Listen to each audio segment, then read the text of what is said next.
Mbola faly miarabana amin'ny tokatrano indray manaraka ny météo amin'ny ankapobeny aloha zany dia mialefa tsikelikely ny tsokana avaratra azy zany hoe hiverina maina tsikelikely indray zany ny andro ankoatrany any amin'ny tapany avaratra atsinanany nosy iny zay ahitana an'izay hatrany aloha zany ary ny maripana tsika ihany koa dia manana isy fiakarana ny maripana atao anatin'ny 3 andro ho avy mihoatra ny tokony ho izy amin'ny vanim-potoana ihany atsika ankehitriny zany satria dia vinavinaina miakatra tany amin'ny 7-9 degré ho an'ny afovoantany ny morontsiraka moa zany dia efa misy mahatratra tany amin'ny 13 degré celsius vitantsika rehefa avy eo ny mombamomba an'izay fa ny javona koa zany tobanana amin'ny toetra vao maraina ho an'ny avoantany ary somary mangatsiatsika zany ny maraina raha ny avoantany manokana toy izao ny toetrantsika ho an'ny rapiso vao maraina dia efa mitoetra izay zavona izay ho an'ny ilany atsinan'ny faritra Moronmania Hotomatsiatra ary ny faritry Iorombe misy ny orana malefaka any amin'ny morontsiraky ny Manoro sy Vatomandry any torak'izay koa ny any amin'ny morontsiraky ny Antala sy any amin'ny morontsiraka Analanjirofo mety manerika ny andro any amin'ny ilany atsinanany faritry Sofia Mandraona kosa raha ny any amin'ny tapany avaratry ny faritry Sava iny mandraona mitsitokotoko moa zany ny any amin'ny faritry Diana ny ambiny dia balika tanteraka ny masoandro ny episo tolakandro dia mitoetra hatrany zany ny orana malefaka ny faritra Sava sy Analanjirofo ary ny tendro ny avaratry ny nosy Mandraona mety araina tandrifondraona izay any amin'ny faritry ny Sofia zany hoe manodididina ny distriktan'ny Sambrano sy ny any Ambilobe any zany mety misy an'izay. Ny ambiny kosa dia maina tanteraka ny andro misy ihany ny raona mitsitokotoko any amin'ny ilany andrefa ny avoantany sy ny any amin'ny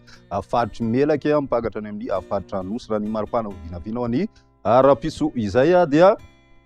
tombanana miakatra hatrany amin'ny 4 degré celsius ny ambony indrindra ho an'ny avoantany tsy mbola miesika firy aloha zany zay ho an'ny ilany atsinana nosy satria dia mbola manodididina ny 4 ka hatramin'ny 5 degré eo ihany ny maripana ambony indrindra ny any amin'ny ilany andrefana kosa indray misy hatrany amin'ny 13 degré ny any amin'ny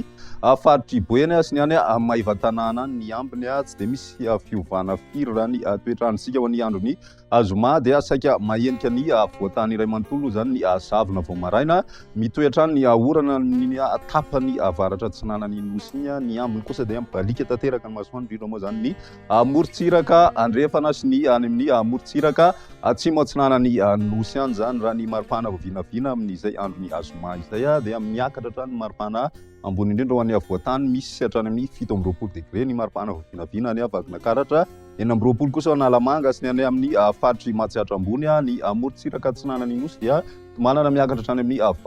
20 degré celsius ny ambony indrindra tsy mihesika hatrany amin'ny 13 degré celsius hatrany ny androny asabotsy dia mbola mitohy hatrany ny zavona zany ho an'ny avoantany iray manontolo maina tanteraka ny andro amin'ny ankapobeny ho an'ny faritra Sisa ary misy ihany ny raona mitsitokotoko ho an'ny morontsiraky ny faritra Analanjirofo sy ny any amin'ny distriktan'ny Antala any zany ary ny ambiny kosa oriny zavona zay dia maina tanteraka ny maripana vinavina amin'izay androny asabotsy izay misy fianana kely aloha zany ho an'ny avoantany midina 15 degré celsius fa ny any amin'ny faritry ny Matsiatra ambony no mbola mijanona eo amin'ny 17 degré celsius eo ny voavinavina ao anatin'izay ny morontsiraka ihany koa misy fiakarana kely mahatratra any amin'ny 30 degré celsius ho an'ny faritra Atsinanana torak'izay koa ny amin'ny ilany andrefany nosy dia eo amin'ny 30 degré ka hatramin'ny 30 degré celsius ny maripana ambony indrindra voavinavina amin'izay androny asabotsy izay ny météo tsika androany rapiso indray ny manaraka viloma tompoko.